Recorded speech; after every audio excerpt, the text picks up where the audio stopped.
र यो कार्यक्रममा सहभागी राष्ट्रिय जीवनका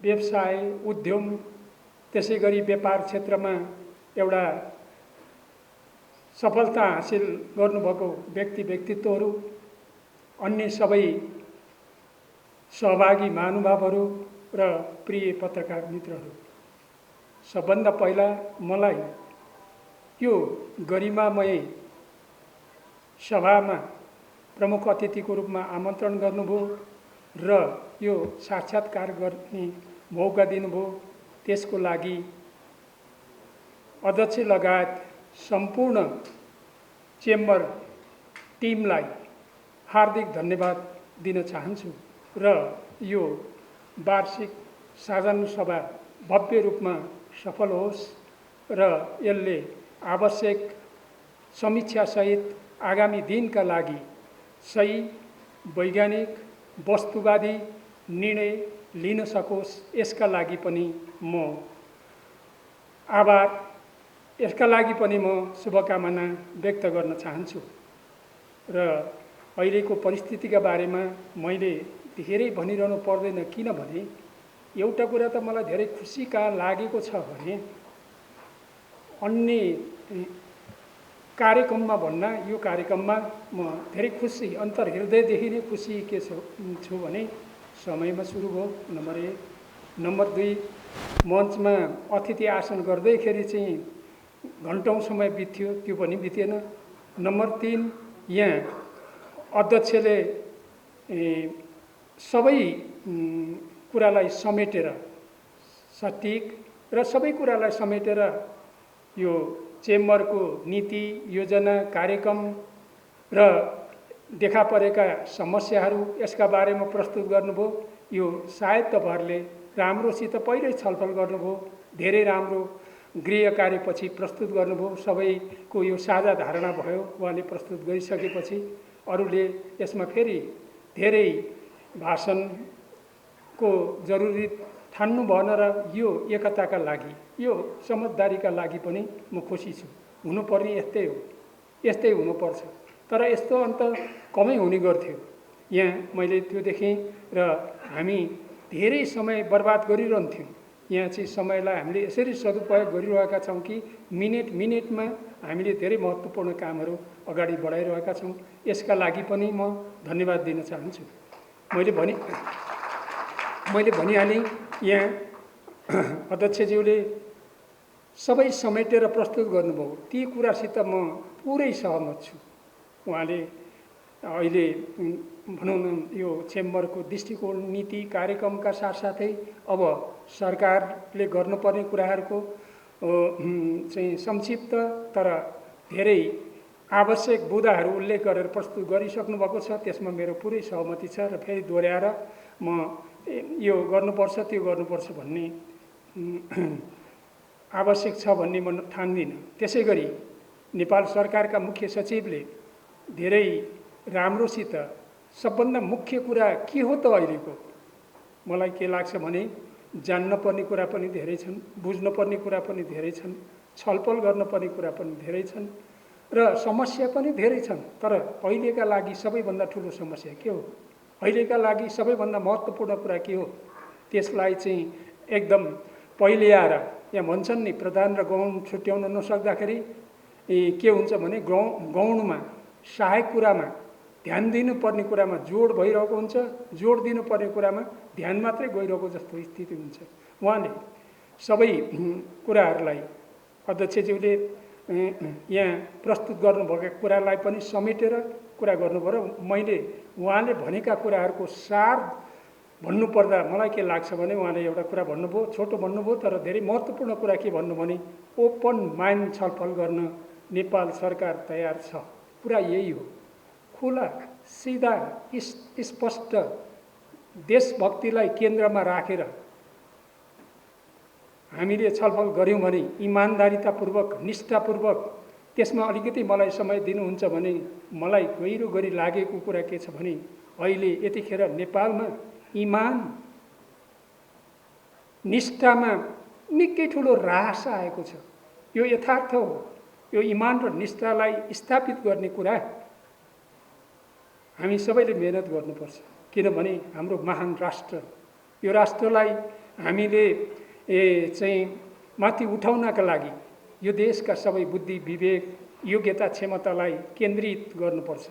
ज्ञानको केन्द्रीकरण सामूहिकतामा हुन्छ र अज्ञानताले दुनियाँमा केही पनि भएको छैन, ज्ञानले भएको छ। मूर्खताले दुनियाँमा केही पनि भएको छैन, मुडेबलले केही पनि भएको छैन, चेतनाले भएको छ। यो चेतनाको केन्द्रीकरण वास्तवमा खुला हृदयले र ओपन माइन्ड, खुला दिमागले छलफल गर्न पर्छ भन्ने मलाई लाग्छ। किनभने पोजिसन लिन जसले पनि सक्छ, आलोचना गर्न जसले पनि सक्छ, सुझाव दिन पनि जसले नै सक्छ। यो बेलामा उपाय के हो, निकास दिने कुरा के हो, त्यो कुरा पत्ता लगाउने र त्यसमा हामी केन्द्रित हुने कुरा नै सबभन्दा ठुलो हो। कतै हामीलाई अहिले अर्थतन्त्रको क्षेत्रमा सबै क्षेत्रमा समस्याहरू देखा परेका छन्। त्यो समस्याहरूलाई समाधान गर्ने पनि कुनै अर्को कुरा छैन। छ भने फेरि पनि संवाद, छलफल, अन्तर्क्रिया, संवादद्वारा नै सबै कुराको हल गर्नुपर्छ। हरेक क्षेत्रमा, राष्ट्रिय जीवनका हरेक क्षेत्रमा समाधानको उपाय के भन्ने भने संवाद, फेरि पनि संवाद, निरन्तर संवाद, समस्या समाधान नभएसम्म संवाद। जति ठुलो समस्या उति धेरै व्यापक विहङ्गम ढङ्गले चाहिँ संवाद गर्ने कुरा नै हो। सहकार्य र समन्वय र समझदारी भन्दा अर्को विकल्प छैन। त्यसकारण उहाँले ओपन माइन्ड छलफल गर्न नेपाल सरकार तयार छ भन्ने कुरा वास्तवमा हाम्रा लागि धेरै खुसीको कुरा हो। र यो साधारण सभामा उपस्थित सबैले यसको महत्त्व बुझिसक्नु भएको छ। यसको धेरै मैले व्याख्या गर्नु पर्दैन जस्तो मलाई लाग्छ। अब अलिकति यति ठुलो ऐतिहासिक अवसरमा मैले अलिकति भन्नै पर्छ। हामी सबभन्दा पहिला विश्वव्यापी रूपमा देखा परेको यो महाव्याधि, यो महामारीका विरुद्ध हामी लड्दै गर्दाखेरि, अर्थात् यसो भनौँ, महाव्याधि यसरी हाम्रो अगाडि आयो कि मानव जातिको अस्तित्वमाथि नै यसले प्रश्न चिन्ह खडा गर्यो। हाम्रो सभ्यतामाथि नै यसले प्रश्न चिन्ह खडा गर्यो। धरतीका महान सपुतहरू त्यसका विरुद्धमा जुझ्नका लागि आफ्नै ढङ्गले विभिन्न हिसाबले चाहिँ अध्ययन, अनुसन्धान, खोज के चिज हो यो भाइरस, यो विज्ञान र प्रविधिको यति ठुलो विकास भइसकेको बेलामा पनि हामीलाई एकपल्ट त त्राही माम पार्यो नि। कतै मानव जातिको यो अस्तित्व सङ्कटमा पर्ने त होइन भनेर सारा संसारका उत्कृष्ट दिमागहरू केन्द्रित भए, हामी पनि केन्द्रित भयौँ। मलाई अहिले के लाग्छ भने विचारमा, दर्शनमा, सिद्धान्तमा बहस कमी भएको छ संसारैभरि। एउटा विश्वास योग्य धरतीका अरबौं जनतालाई चाहिँ विश्वास दिन सक्ने खालको चाहिँ नेतृत्व अगाडि आएको देखिरहेको छैन। तर फेरि आशा गर्ने ठाउँ के छ भने एउटा महान बहस अगाडि आएको छ। विश्वव्यापी रूपमा पनि आएको छ, नेपालमा पनि आएको छ, समस्याहरू छन्। तर मलाई के लाग्छ भने बहस हुनु आफैमा महान कुरा हो। अरबौंको तादादमा बहस हुने भने त्यसले सत्य नै निकाल्छ। सत्यको अन्वेषण भइरहेको छ। त्यसकारण अलिअलि देखा पर्ने समस्याहरूबाट हामी विचलित हुनु आवश्यक छैन, निराश हुनु आवश्यक छैन। यो समाधान हुन्छ। किनभने विचार भनेको मान्छेको दिमागबाट आउने हो, धरतीबाट खस्ने पनि, धरतीबाट उम्रिने पनि होइन, आकाशबाट खस्ने पनि होइन। मैले यति संक्षिप्त भनाइराख्दै के भन्न चाहेको भनेदेखि अहिले तीनटा सङ्कटहरू, एउटा महाव्याधिको सङ्कट, त्यसको मैले अलिक संक्षिप्त चर्चा गरिहालेँ। अर्को हाम्रै देशको कुरा गर्दा असाध्यै धेरै राजनीतिक उतार चढावहरू भए, त्यसको मैले धेरै व्याख्या गर्नु पर्दैन। किनभने यो स्तरमा जुन हाम्रो चाहिँ छलफल भइरहेको छ, यो स्तरमा हामी जो उपस्थित छौँ सबैलाई थाहा भइसकेको छ कि अलिकति राजनीतिक रूपमा पनि समस्याहरू आए। त्यसको नि अहिले बिस्तारै चाहिँ त्यसले एउटा लय पक्रँदैछ।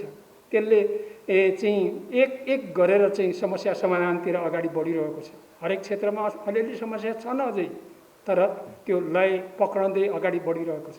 अर्को कुरा, जलवायु परिवर्तनको असर र प्रभाव पनि निकै देखा परिरहेको छ।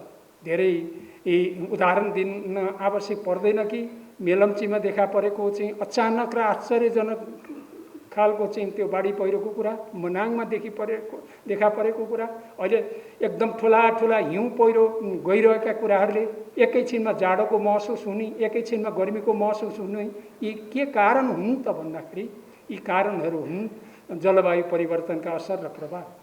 हामीले आणविक युद्धको बारेमा चर्चा गरेका छौँ, त्यसै गरी जलवायु परिवर्तनका बारेमा चर्चा गरेका छौँ। एउटा चर्चा गर्नै पर्छ, किनभने यो विशुद्ध व्यापार र व्यवसायको मात्रै होइन, उत्कृष्ट मस्तिष्कको संस्था पनि हो। त्यसकारण चाहिँ एउटा हामीले चर्चा गर्नुपर्ने विषय विज्ञान र प्रविधिमा खास गरी ठुलो क्रान्ति भएको छ, जसले गर्दाखेरि चाहिँ विश्व एउटा ग्रामीण जस्तो भएको छ र यसले प्रत्यक्ष रूपमा व्यापार व्यवसाय उद्यम र जीवनका हरेक क्षेत्रमा धेरै ठुलो प्रभाव परेको छ।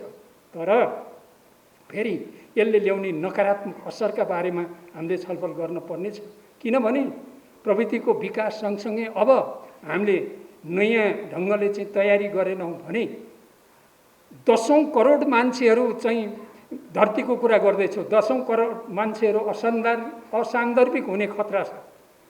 हिजो हामीलाई शोषण, अन्याय, अत्याचार, भ्रष्टाचारको कुरा गरेर आफूलाई समाजमा सान्दर्भित गर्ने अवसर थियो, मौका थियो। आज त्यो मौका छैन। त्यसकारण हामीले अब यो प्रविधिले गरेको चमत्कारिक विकास एउटा क्रान्ति, यो क्रान्तिलाई भरपूर उपयोग गर्ने मात्रै होइन, यसका नकारात्मक पक्षका बारेमा चर्चा गरेर हामीले वैकल्पिक रोजगारीको सृजना गर्ने उपायतिर पनि सोच्नुपर्छ। अझ रोजगारीको सन्दर्भ आउँदा तपाईहरुकै नै मुख्य जिम्मेदारी हो। तपाईहरुले चाहिँ दिमाग लगाएर चाहिँ निकालेको निष्कर्षलाई अघि नै भने जस्तै गरी खुल्ला हृदयले स्वीकार गर्ने र ओपन माइन्ड छलफल गरेर निष्कर्षमा पुग्ने एउटा राष्ट्रिय एकता औपचारिक होइन। औपचारिक कुरा म गरिरहेको छैन, मैले जे कुरा गरिरहेको छु मैले अन्तर हृदयदेखि गरिरहेको छु। मैले अहिले तपाईहरुको चाहिँ त्यो कुराको चाहिँ सराहना गरिसकेँ। के गरेँ भने तपाईहरु काममा ध्यान दिने भएकै हुनाले चाहिँ तपाईहरुले मञ्चमा आएर चाहिँ भाषण गर्नका लागि लम्बेतान कार्यक्रम राख्नु भयो भने त्यसले पुष्टि गरिसक्नु भएको छ। त्यसकारण रोजगारी सृजना गर्ने कुरामा तपाईहरुको अहम भूमिका हुन्छ, साथमा हामी छौँ, तपाईहरुको साथमा हामी छौँ, साथ दिन हामी तयार छौँ। म धेरै लामो भाषण गर्न चाहन्न। अब उत्पादनमा वृद्धि गर्ने कुरा, त्यसमा पनि स्वदेशी उत्पादनलाई सर्वाधिक महत्त्व दिने कुरा अहिलेका यो आर्थिक समस्याका सन्दर्भमा त यो कैयन गुणा महत्त्वपूर्ण छ। यदि त्यसो गर्न सकिएन भने अरू कुराले चाहिँ हामीले फेरि आर्थिक रूपमा आफूलाई चाहिँ ठिक ढङ्गले चाहिँ व्यवस्थित गर्दै अगाडि बढाउन कठिन हुन्छ। आधारभूत उत्पादन देशभित्रै गर्नुपर्छ। त्यसो भएपछि जस्ता सुकै ठुला कठिनाइ आए पनि र हामी स्वतन्त्रतापूर्वक खडा हुन सक्छौँ। यो राष्ट्रलाई चाहिँ स्वतन्त्रतापूर्वक खडा गर्न सक्नु भनेको धेरै ठुलो कुरो हो। त्यसका लागि हामीले जनताको हृदय जित्नुपर्छ। जनताको हृदय जित्न सकियो भने अनि अरू सबैलाई जित्न सकिन्छ। जनताभन्दा ठुलो केही पनि छैन। त्यसको गर्नका लागि कहीँ कतै हामीले पनि र सरकारले पनि र सम्बद्ध सबै पक्षले आत्मसमीक्षा गर्नुपर्छ र आत्मसमीक्षा गरेर अगाडि जानुपर्छ। त्यसका लागि सुशासन धेरै महत्त्वपूर्ण कुरा हो। सुशासनको कुरा गर्दा यसका हजार आयामहरू छन्, तर मलाई तपाईले भन्नुहुन्छ भने सुशासनको सबैभन्दा ठुलो कुरो भ्रष्टाचारको चाहिँ नियन्त्रण हो। अहिले नै यसलाई सम्पूर्ण रूपले चाहिँ समाप्त पार्न त सकिँदैन भन्ने नै कुरा हो। भ्रष्टाचारको कुरा गर्दा मलाई के लाग्छ भने मेरो ब्रह्मले के भन्छ भने भ्रष्टाचार भनेको केवल पैसासित मात्रै सम्बन्धित छैन, केवल बजेटसित मात्रै सम्बन्धित छैन। यो राष्ट्रियताको सवाल हो। यसलाई हामीले समयमै नियन्त्रण गर्न सकेनौँ भने यसले राष्ट्रलाई एक दिन धेरै कमजोर बनाउनेछ र यसले ठुलो समस्या ल्याउनेछ भन्ने कुरा तपाईहरुले बुझ्नुभएको छ। मैले फेरि एकपल्ट जोड दिन चाहेको मात्रै हो। यी सबै भनिसकेपछि आत्मनिर्भर अर्थतन्त्रको विकास गर्ने कुरा भनिरहनु पर्दैन। मलाई एउटा यो सन्दर्भमा यी तीनटा कुराहरू असाध्यै धेरै मनपर्छ। एउटा कुशल व्यवसायी सबभन्दा उत्तम सज्जन पुरुष हुन्छ। यो असाध्यै मनपर्छ। संसारमा कुनै पनि राज्य व्यवसायबाट नष्ट भएको छैन। यो उन्नति र प्रगतिमा मात्रै जान्छ। त्यसकारण व्यवसायी उद्यमीहरू यो चेम्बर्स अफ कमर्स लगायतका चाहिँ यस्ता संस्थाहरूलाई जति प्रोत्साहित गर्न सक्यो, साँच्चीकै औपचारिक होइन, नियम कहीँ कतै चाहिँ नियमन गर्नु पर्ला, तर हामी अभिभावकको जिम्मेवारीमा छौँ भनेर सबैले अभिभावकको जिम्मेवारीको उचाइमा पुगेर चाहिँ सबैलाई अभिभावकत्व प्रदान गर्ने हो भने बिस्तारै राष्ट्रप्रति सबैको एउटा चाहिँ धेरै राम्रो चाहिँ देशभक्तिको भावना प्रज्वलित भएर आउँछ। देशभक्ति भने धेरै ठुलो कुरो हो। हामी जहाँ छौँ, हामी जुन जिम्मेवारीमा छौँ, देशलाई केन्द्रमा राखेर चाहिँ सोच्यौँ भने जसले जहाँ काम गरिरहेको छ त्यहाँ राम्रोसित काम गर्ने, इमान्दारिता पूर्वक काम गर्ने भनेको देशभक्ति भनेको त्यही हो। देशभक्तिको अरू धेरै ठुलो भारी भरकम परिभाषा गर्नु पर्दैन। यहाँ त देशभक्तिको कुरा गर्दा धेरै धेरै भाषणहरू हुने गर्छन्। देशभक्ति भनेको इमान्दारितापूर्वक, निष्ठापूर्वक आफ्नो जिम्मेवारी पुरा गर्ने। अब लास्टमा मैले एउटा फेरि मलाई असाध्यै मनपर्ने भनाइ राख्न चाहन्छु। व्यवसायमा मानिसको चरित्रको पुरै परीक्षा हुन्छ। हुन त जन्मेदेखि मर्ने बेलासम्म हामी परीक्षा दिइरहन पर्छ। एकपल्ट परीक्षा दिएर पुग्दैन। हुन त कहिलेकाहीँ हामी एमए पास गर्छौँ, लोकसेवा पास गर्छौँ, त्यो औपचारिकता हो। पढ्ने कुरा, बुझ्ने कुरा, जान्ने कुरा जीवनको अन्तिम घडीसम्म हुन्छ। त्यसकारण हाम्रो परीक्षा सधैँ भइरहेको छ। पल प्रतिपल, क्षण प्रतिक्षण, दिन प्रतिदिन हाम्रो परीक्षा भइरहेको छ।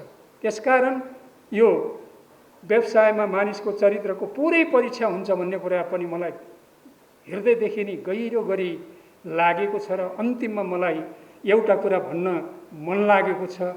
यो वास्तवमा उद्यमी व्यवसायीको मात्रै होइन, तपाईहरुले सजिलैसित चाहिँ यो क्षेत्रमा सफलता हासिल गर्नुभएको छैन, यो बौद्धिक काम पनि हो भन्ने लाग्छ। त्यसो भएपछि म तपाईहरुलाई अन्तिममा के आग्रह गर्छु त भन्दाखेरि हामी सबैले निष्ठापूर्वक देशलाई केन्द्रमा राखेर काम गर्नेछौँ। यसो गर्यौँ भने हामीले सफलता प्राप्त गर्नेछौँ। फेरि पनि मलाई आमन्त्रण गर्नुभयो, यति मेरा कुरा राखेँ।